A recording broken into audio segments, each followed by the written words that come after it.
Never stop reading Bible. Today, we're jumping into a really foundational text, Romans, specifically chapters 4 through 7. We're going to follow the argument step by step to see how it builds this incredible picture of faith and new life. So let's get started.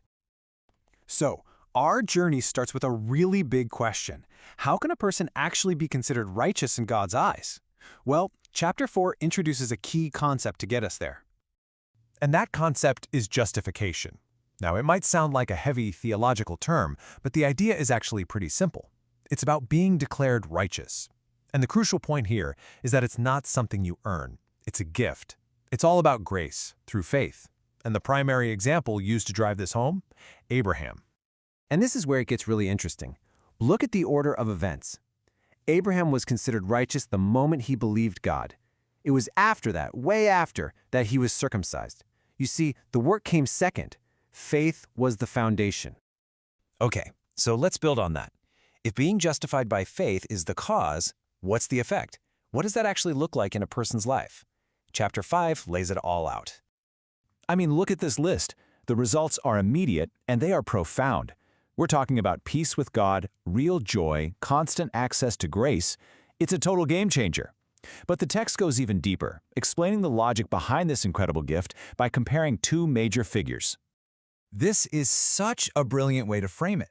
You have this powerful parallel. Just as one man's action, Adam's, had these universal negative consequences for everyone, another man's action, Christ's, had universal positive consequences, offering justification and life for all. And this whole idea leads to a pretty logical next question, one that the text tackles head-on. You can see how someone might ask this, right? If doing wrong just leads to more grace, then why stop? Well, the answer given is a very firm absolutely not, and the reason why is explained through this idea of being united with Christ, which is often symbolized by baptism. The point here is that belief isn't just mentally agreeing with a set of facts, it's a total change of status. You fundamentally move from one reality to another, from being a slave to sin to becoming a servant of righteousness. Okay, so if we're free from sin, what about the law? What's its role in all this? This final section we're covering gets right into that relationship. The argument is that the law itself isn't the problem. The law is actually good and holy. The problem is our own nature. The best way to think about it is like a mirror. A mirror doesn't make you dirty. It just shows you the dirt that's already there. That's what the law does for sin. And this quote just captures that internal struggle so perfectly, doesn't it? It's this raw, honest description of the tension that still exists, that fight between the new self that wants to do what's right and the old nature that pulls us back. So what's the big picture here? We've walked a clear path, right?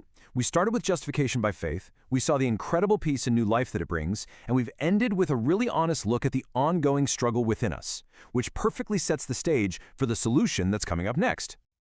Thanks for joining us for this explainer. This was brought to you by the Center Studio.